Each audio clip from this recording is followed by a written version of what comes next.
Jeg synes det godt at tog inn vi er sin ærmarska, men det er biler ikke, ja. Vi tar det på början av her. Og fra 12 kapittel 8 og vers 8, her er det så gjennomfører han hene og fører til fjøtlene estanfor Betel og at det gjør det her. Vers 9. Hene flott i Abraham sier så vi møter Soland. Og nå er hendene her. Hetta färdas så vi till ofta människor och så fer han till Egyptaland. Och Egyptaland och Bibeln är en mynd av heimen. Och här har vi tryckvande antagera. Heimen tar mest just allt det som heimen vi gör och allt som mest av synd och öron tinkorna. Vi kunde saktas liva väl sen med grannen och familj och allt år som inte tryckvande och inte badgods. Sånt vi tar gera. Men att vi är vittne här så det är då och i motsättning till att vi är en pastor.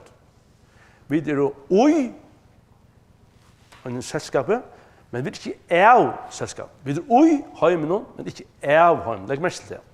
Men Abraham nå, heter han bokstavlig fysisk, han flyter seg her som han ikke skal flytes. Ta for Abraham til Egyptaland at bygge her som fremmand. Vi til at hungersnøy var så svar i land. Hvor flytte Abraham? Så han det. Han var en logisk mæver, og han ser det her gale her hungersnøy, og vi flytta. Og i første av 15 førgen til bankakreppan var alt det. Da flytta han i Kjeidsen føringar til Danmark her, og vi vet ikke om kanskje 2008, men en 15 ble verand et eller annet. Så det var nødt til å flytta. Det hadde ikke arbeid, og det fikk arbeid i Esbjerg, Hirsa, som er stande, og det flytt. Det hadde ikke bare en bil, en stegsvogn, og det som det fikk ui an til hver sted. Det ble jeg løy nytt. Men hvor flytter Abraham? Han ikke var at eta hungersnøy. Og jeg var ikke hva ligger ut i bokstavlig. Han var en, det kan være torskor, og det kan være imstinka. Men hvor fer han så til Egyptaland? Kunne jeg ikke være her? Altså, hvis vi hukser lokust, Gud har sagt, jeg skal signa det. Hva så? For okkar vi kommer til praktisk i det, Gud sagt at jeg skal signa det ved kjatt. Og så synes jeg at det er bedst til. Öll hinn stod på dreia, jeg må gjøre det seg. Öll hinn liv og siløse og gjøre sånn tingene på så i matta, jeg må gjøre det seg. Det her er ikke møte, altså. I livet er mentan her, og mentan er så til verre, og er en pastor av det, og jeg kan gå for det tryggvande også, ja. Altså, vi kunne resonera og argumentera og alt det der, og så standa vi et akkurat på Abraham, i Egyptaland. Og vi er kommet i troblager, og dette sutja vi, dette er første døme vi sutja om patriarkan eller Abraham, som gjør det her. Men vi sutja ta flere for henne, og Isak og herlige til Jakob, flere for henne, det er akkurat det hendt. Det har flyttet seg så vi og vi.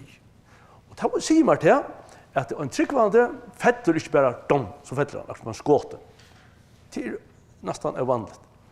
Han fetter så spekler. Vi fettler spekler. Vi begynner å hukse her. Vi begynner å gjøre, som Paulus sier, gjøre djævlen og rom. Han får en fød fast han her, og den neste. Så steker han speklige ivor og gjør huksene rått. Og til han ivor til huksene rått, og så fettler han. Og Abraham flotte så vi mot Solanden. Nå kom hungersnøy i landet, og så han, vi sier, ja, men dette var jo logisk. Så kommer han bare til man skal ivlig, man praktskår, og that's it. Nei. Dette kostet Abraham utrolig nek at han gjør det, dette trekker. Jeg kallar det trekt upp talva, ja. Så for talva tulja, det var talva. Altså, just en feil tulja løytjen, så kan det kosta der å ta. Og til andal i øyne, gjør det en feil, det kan kosta for en tap i resten av løyven. Rævligt. Hoksa der, ta øyne kvalte og leie alt med løyven. Ta øyne sommare og leie alt med løyven. Ta øyne tøyarskøye og løyven og leie alt med løyven. Hoksa det, er det passat som du sier? Og tallet dømer i søvnene, og kanskje de som kjenner oss, til kvalte gjør det til løyve brottskjødene, og til leie løyve kjødene. De finner avværinger, ja, men altså, til lorsa kjøtter. Og til brott totalt løyve. Husk ikke hvordan, jeg skal bruke årbukt vi mennesker. Vi lærer hakre universiteten og ødlån, og lærer alt mulig, men vi klarer ikke å styre oss selv. Vi klarer ikke å råkke det ut til det som vi gjør det her, til å være fylker om noen år. Og Paulus sier i Galaterbrevene til som du så var skal hesta. Det gjør du Abraham. Han kom hesta da. Så stendur vers 11, ta nu ikke var lengt etter til honom til Egyptaland, sier han vi Sara konsina. Jeg vet at du er en vårk kvinna. Hon er jeg vet ikke, tror ikke fjerst gang. Vårk kvinna. Sånn at det har livet til det langt, og det fysiska var øverste til hun kivast, ja. Men hun med til vårkest alt. Og så har bengt det for at hun har blitt tidlig nå i Harem her, så av medlekla kongen her, og han sier, hva skal vi gjør at faro ikke tek det, du er vøkker, du sier at du er sist med. Og det blir samt om det. Så stender her, lukk å sitte til verset. Ja, i vers 13. Si du at du er siste min, så mer kan gengas vel, og løybut kan være spart for tøyna skuld. Nå teker Abraham røyre ektar hentor, og han sier, hva skal det er god og godt å sikta meg, men sånn er man gjerne ikke fyrir selv. Hette gonger altså ikke. Vi må planlegge, og så planlegge det nekka. Og nå, hette er også for å tryggvann, lære nekka efter. Okra lov som tryggvann er ikke at mer skal genga godt. Omgandunner. For patriarskaner, attarfetraner, var ikke til at det tikko skal genga godt. Sjålvan det jo. Og til skulle være sikta god yngste at alle atten tøymon skulle gengas godt. Og god skulle syrja fjast der, og ikke tid. Og vi kommer alle i rønter her og sier, det er brist tid, nå må vi tenke røyre ekkert hent. Det gjør det. Og du vil huske om ekna kinn. God, vi først løyer okkur i jøkken trångter, det så ikke av det på 17. Og det verste her, si du at du er siste mån, så mer kan gengas vel, og løy mot kan være spart for tøyna skuld. Og en stor egoist å selja konen sin. Det er ikke forferdelig. Og hvert har en halvlig, det er ikke, det hadde jo samme pappa, men ikke samme mamma, så hun var halvsyster. Så det er halvlig, og som en måtte bli det sier, og en halvlig er en svarte sannlag. En halvlig er en svartlig, og en svartlig. Og en halvlig sannlag er øyne og en svartlig. Så det lærte oss for okken. Vi gjør kompromisser, og tar en halvan sannlaga og en halva likt og blanda det sammen. Hugsa at du har en kopp av vatten her. Hugsa at nu at jeg blanda bare lutsindra gift her. Ikke en halvan kopp, du har en halva kopper her. Jeg har helt noe til Sujadberg. Og så går det helt ned gift her til en kjelig cocktail. Men hvis bare lutsindra blanda her, så er alt vi har lagt. Og det er dette som er så viktig for oss tryggvande å lære hese søvnene, at ikke ta røyre i ekne hentor og si at ja, men ta stendig ikke god i ork og så, men ok, vi kunne gjøre et kompromiss, vi kunne ta en halva sannlaga, vi kunne ha en sekundære lærer, og vi kunne ha en petti her, og en liten sannlaga til ordan, og så livet på det her, til en svartlig. Og det kommer ikke bare, vi kan diskutere det her, lunch, men urslig det at vi vet her, at så leser vi her. Da Abraham nå kom til Egyptaland, så Egypter at hun var skjera vøker kvinna. Høyde kan faro så henne, og høyde til året for faro. Så var kvinnan tidsen og ført til hus faros. Hette hendte bæg jo i Egyptalandet, og Gerar, her store og sintor vestanfyr Beersheba, Gerar her som Abimelech tar, og i kapittel 20. Abraham gjør det hetta nummeret tverfer. Og hva er det blandet på her? Hvordan falser det ut for statser og siløse 6? Hvordan dominerer henne patriarken? Og det dominerer Isak gjør det samme. Nå nevner jeg bare til, jeg vet ikke hva for tog til Isak. Han gjør det samme feilen og Gerar. Hva er dette? Å selja konusene, og han fikk det på skjortet. Vi leser at i vers 16, men vi Abraham gjør det, altså far og vel, for hennes skuld. Han fikk småfe, vi leser tjej ting han fikk her. Han fikk småfe, neid, esel, trealer, trealkvinnor, eselslisser og kameler. Hette fikk han. Det var en god brus for jeg skånd der, da. Ikke det? Han ble ryker. Men God har lovat att han ska vara rik, han siktar han. Och till att God har lovat för patriarkarna och görs rikdom. Och till God är inte lovat för att tryckvande det. Lust inte efter att tal och höra att människor tryckvande skulle vara överrik. Det passar inte. Det har rikdom är det antalet det heter ett annat ämne kommunalt Efesierbrev kapitel 8. Vi har alla siktningar och rikdom till antalet Efesierbrev 8. Men jötarna till göriska Abraham patriarkarna fick göris rikdom. Så god är istad. Men nu tog han började så vi för landet och gjorde en halva likt, en kvita likt och han sålde konen till sig och han fick en rikobus ut då. Kvar var moralen att han rätt. Nu kommer till det. Men Herren slå far och hus hans där vi svar om plagen för Sara skulle kon upp. Var det skoft att god gjorde det här? Kvist slå god fara. Kvist slå han inte Abraham. Var Abraham och Sara som just den gällde. Var Abraham har funnit rikdom på sin konen så säljarna. Alltså är det för det och god för ett far. Är inte löjligt till. God handlar ofta som vi hade inte är rätt. God gjort. Han slår far.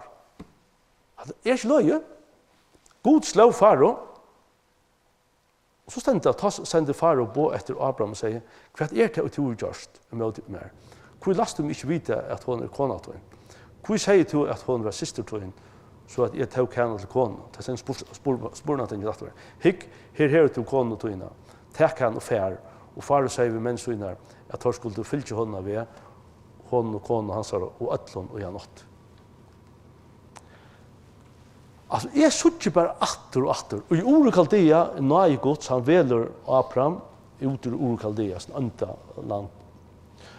Och han sätter han in i det siktiga landet till loviga landet.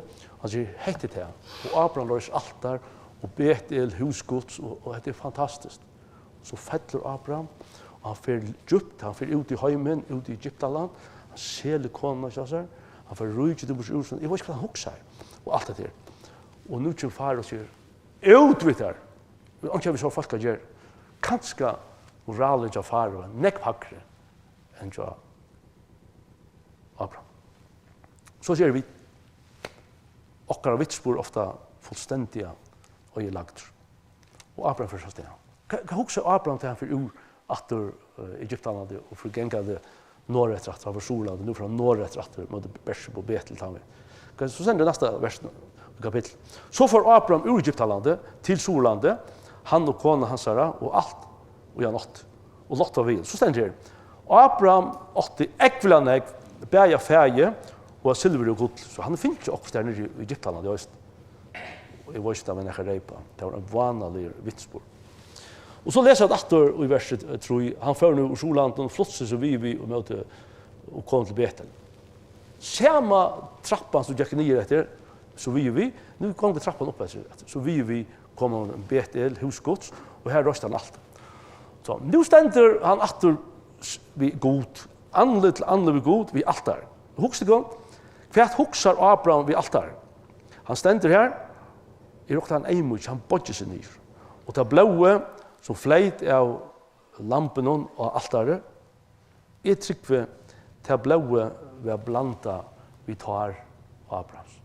Han har haft en nile och lögn och så. Och nu ständer han åter. Och han akadlar Herren här. Nu kommer på plats allt. Och så kommer det här inte just vi så läser vi om den nästa kapitlen om Lot som var vi nu och tar kapitlen vers 5 här ut efter och vers kapitel 14 och så kommer ut i kapitel ända 18 9 ta läsa om Lot. Vi ska inte just vi Lot som så men vi kan nämna Lot då. Lot var vi Abraham. Spurningen är om Lot skulle ju höra vi Abraham. Om det kommer att haft och böjning till Abraham till så att han var. Men Abraham tar vår familj, han var brorson.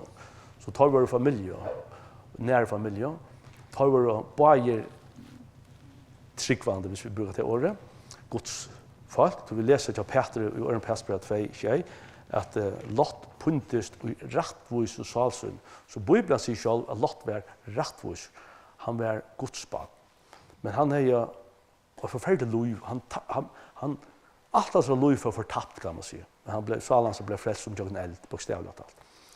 Og Lot bare en som bukser om rydstemme, og skal rykes selv opp, og hvis ikke han tar det koma nord om Beersheba, og ta vestri her, og sin til omgår nord mot Hebron her alene. Her estanfor her så Sodoma og Gomorra. Møyna der er her nordale og Dejan. Og ta stendet der her, og Abraham sier, ta bare at være klantrast, Lot og Abraham brødrene klantrast. Vi så ikke ofte klantor med brøver, og her så ikke vi klantor med brødrene, altså han kallar det med och bröderna skulle för klantor Lot och Abraham sier Abraham. Vi såg ju också klantor med bröderna till Jakob alla tar tal åttafedan och som också kallar åttafedan. Josef och Benjamin som yngste då. Klantor, nu klantor. Vad gör man till klantor? Det är som att lugga nämna till. Vi klantor med tryckvand. Och här Abraham tar stora med oss. Här Abraham han som och tar komma några och tar skjuta slattan, Jordan slattan, fantastiskt. Och tar skjuta fruktbara Jordans aj renner här och fjallasvyna restan för här och så säger Abraham Lot, vi må ikke klatrast. Nu vel du, for du høyre, så vel venstre, for du venstre, så høyre. Og Abraham valgte, når Lot valgte først, Sodoma. Jordan slatten, her kunne jeg ryka seg opp. Begge avgrunn kunne være 100-falda som leser til Isak, her kunne neitene og seieren, alt kunne etta seg vel, og han kunne finne forretning her, han valgte det. Men Abraham måtte så færre fjellene, og god sier vi Abraham, hyggrunnet om det, og alt det som sagt her, det skal ikke gjøre det landet, til høyre og vinstre og sol og nord, alt gjør vi her. Og Lot får inn i Sodoma, og Lot enda i Sodoma, og han kom nærmere ved kjølten til enda han sett i posteren i Sodoma. Så kom kjøtt inn av, og jeg venter 15. kapittel, kjøtt inn av 18. kapittel. Her slutter vi Lot, og god atter øyeletja, god atter han døm. Og han atter at han var frelstor som jøgn eld Lot. Bokstavlig talt. Eldre svavel kom ned i himmelen i Lot og i Sodoma. Og det som så henter, Arne hette henter, så forteller god til Abraham var vinen godsleser, så forteller god Abraham hva for hent. God vidjar Abraham leser det i 18. kapittel, og Abraham gjør han av Maltoi, og alt det her god kommer til han. Og det er veldig bokstavligt at disse englene kommer til han. Men Arne først det i vers 16, så sier han i kapittel 18, 16, men Herren sier, skuld er dult for Abraham til vi atle at gjør. God er ikke dult for okkon tryggvande hva atle at gjør. Han atle å legge Sodoma, og han forteller Abraham. Og hvordan reagerer Abraham? Han kan si, ja, funnet, det er ikke han oppåret, og Lot som slutter med, nå føler han sted vi atle til beste å gjøre den her, og gjør det slakta noen, og han klandsvatte, og han er godt av sted. Og Arren har Abraham øyne for å bjerke Lot, ut ur Sodoma, ta krutsvær. Men Lot var enda inne i Sodoma, så kunne Abraham som fått, hadde ordet, jeg bjerke øyne for å sette lov, vå og her, men som man tror ikke er mest utvalgte menn, og nå er man ikke bjerke natter, godt god, gjør det enda sted. Nei, Abraham for å trykle god og bli alt god, tar han bønner med over østen. Så Abraham hei trolig gaua syr øst. Og han ber så, og byrja å si over god, at det stand og hitja ned i Sodoma, alt trus mennesker rattvis i Sodoma, for det så er ledja steg, så god sier nei. Og så fer han ned, og så kom han til enda 20 mennesker, hvis 20 mennesker bor inne, så kan ikke ledja, og så god sier han ikke ledja. Og så visste jeg at her var minjen av 20 mennesker, og god og leia, og eldre kom i bojen. Og Arren til, så kommer seg mennene der, for enklar, det som nå kapittel, inn i Sodoma, og den første de møtte Sodoma, og Arren tok på Sodoma, her Mamre på vestanfor her har Abraham bønna med oss. Han kom på plass, han kom en antall på plass. Tok narskast, og tok kom i Sodoma, han sa de møtte her, Lot, sier det posters. Lot bjød dem inn, eller blodgjør, og det er rævlig som Lot gjør. Til at mennene her bøyene som var homoseksuelle til å lese vidt, tar komma dit när tar vi det som vilja vi är ner enklon som månor för kom där och Lot sig nej han läste det där och passar allt att känna så hemma Og så bjør han døtrene til seg fram. Dette sexliv, dette rævlig silesa liv. Altså, døtre, altså, vi skiljer ikke at det er med som livet så nær Abraham skulle gjøre så. Det var rævlig.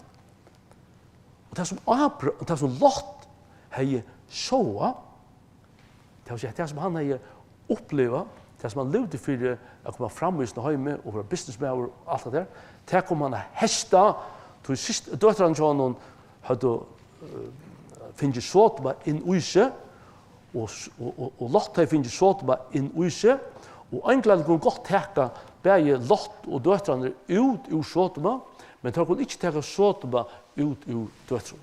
Det er alvorsamt for oss tid. At vi kan godt flyte oss av sted fysisk og sted. Men inni i oss vi så fyllt ved tingene at vi må få tingene ur oss. Og det er viktigast i okra livet er at vi flyter nok ting ur oss. Det er nesten lukket mye hver vi standa fysisk, men hver har vi den ui oss.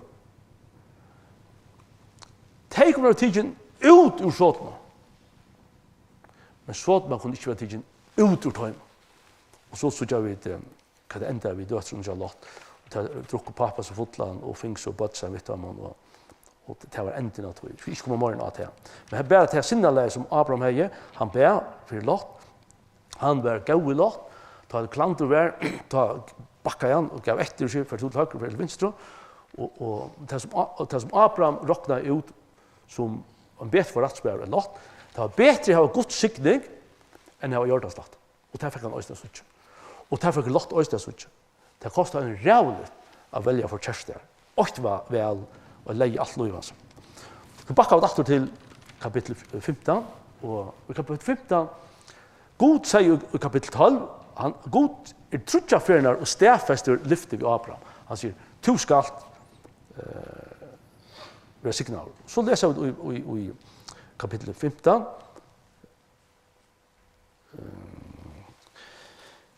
Jeg var ikke lese her i kapitlen. Men iveskriften, jeg kan bare lese iveskriften. Herren gjør sottbala ved Abraham. Nå gjør Herren sottbala at ved Abraham, og stedfest sottbala ved Abraham, og at han skal være signaver, og han skal få i vers 5. Så fører han ut ved honom og sier, hikk opp med himmelen, og vita om du kan telja støttene her. Og han sier vi han, så det skal jeg gå til være. Og Abraham tror i Herren, og han råkner honom til rettvis. God har givet Abraham lyfte at han, jeg om hansara, skulle være som støttene av himmelen. Og God endertekker sikringene, men nå er Abraham blevet med over på 50 år gammel, og han sier, men God har sikret av meg, det er så ikke tydelig, God har ikke at jeg skal avkom, men jeg øyer ikke på. Så her er også skjell. Nå må vi etterteke røyre ekter henter, sier han Sara. Hvordan gjør vi? Og der hukser etter fram, ja, men Sara ble øyne gammel, og hun fær så ikke bad, eldre enn jeg visst. Og Abraham kommer øyne ble gammel, så hva sier man, hva gjør man nå? God til lov og der, så til grått god til lov, vi gjør det. Og så gjør det. Så tar vi det røyre ekter henter. Så tar jeg leser det i 16. kapittel. Og her leser det første versen. Sara kone Abraham, 80 honom angebad. Men Sara hei egyptiska trælkvinner i et Hagar, at Egyptaland. Sara sier vi nå i Abraham, Herren har jo gjort meg avfruktbæra, fært inn til trælkvinner mine, kanskje jeg kan få avkom til henne. Abraham gjør det, som Sara sier. Sara, kone Abraham, tok da og let Abraham mannsyn få Hagar til egyptiske trælkvinner sine til kone. Det var vært 20 år siden Abraham bosetts i Kanasland. Det ber om 5 år gammel, her Allah, ja. Han har aller helst vært, han råkte at Ismael var 13 år, da Isak var født, så det ber her 5-6 år gammel. Og hva hender det? Og en patriarker fer inn til trælkvinnen. Og en utvalgtor av god gjør dette her. Atter dette seksuelle som er så dominerende og i livet okker. Og det som så hendte er at jeg får en son som heter Ismael, som god er ikke atlet av noen. Og urslit at hun er en syndelig søv atlet av noen. Og det sier Momdaner at Ismael er torra atlet og ikke Isak. Det kjenner det da. Altså, det så han där. Och god lov ända östa sikna att läsa säga kapitlet att han skulle sikna ösne ösme. Ta lov han öst. Och så var han gratteligt det som hände vid Abraham och Hagar. Hon fär så här ända sonen som son av Abrahams. Och så läser vi 8 kapitel god åter teker och stafeste lyfte om Isak och tar han så stafeste lyfte så läser vi vers 6. Ta sier han i vers 5 kapitel 16. Du brøyter Abraham navn. Og ta du brøyter navn, ta brøyter du identitet. Du navnet tjater blir brøyt, og du videre fast du er adopteret til å få et annet navn, til å få et annet borgerskap, det det annet. Og så ble Abraham, han ble brøyt sitt navn, Sara brøyt også sitt navn, leser du vers 15. Og til slutt leves det navnet i vers 5. Du skal du ikke langer øyde Abraham. Når Abraham, altså Abraham, A-B-R-A-M, når Abraham skal ha navn til, jeg gjør det til feir at nekvån folkeslov. Jeg skal lete til nørast og møtelige, så du vil til folkeslov og konger skulle komme ut der. Så leser han langer ned at han tar bli omskårende og sånn. Så nå en brøyting og livet til Abraham. Det var en brøyting fra Ur Kaldea og alt det her som han fører. Men nu ser det ut til at det var en stedfesting av brøyting. Og hva kunne vi se med noe til vi i akkurat daglig liv og til kristne liv at han stedfesting for fram brøyting. At vi får nytt navn. Vi tryggvande får ikke nytt navn. Og jeg vet at det katolikkene og protestantene lærer til at du først navn og døpen og tar lærer til alt det her hullevæsen vid døpen og flesta døpen som veldig lengt ute. Ta navn og alt det der. Vi tryggvande blir frelst og vi får ikke som så et nytt navn. Men vi vil ha nytt skapninger. Vi vil være endrefødd. Og den endrefødingen brøyter okkara identitet. Ta navnet som er øyte, blir vi øyte. Ta navnet for en annan tydning for folk til at det minnes han hvordan han gikk da, og Arne ble flest. Og at det ser han personlig, men altså, at han er brøyter.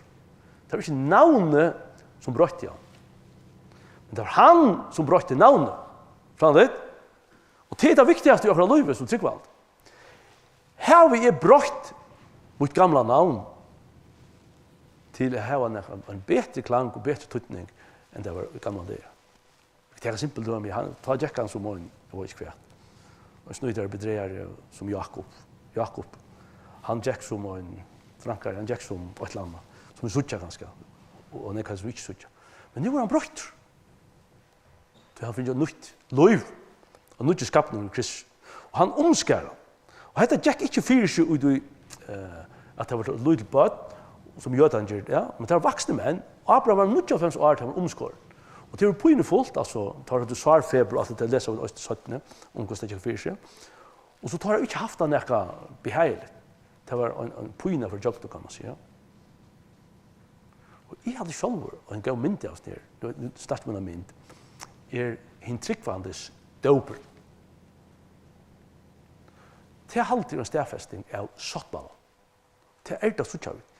De skulle lære det, altså lærerfrønene, og de skulle døypa til lærerfrønene. Det var ikke øyne tryggvande, og jeg hørte en tås om han var trobar i Peru, og han sier, om mennesker kallar seg tryggvande, eller godelig, eller tro av Jesus, de kan kalla seg hvert det vilt. Det reagerer ikke på.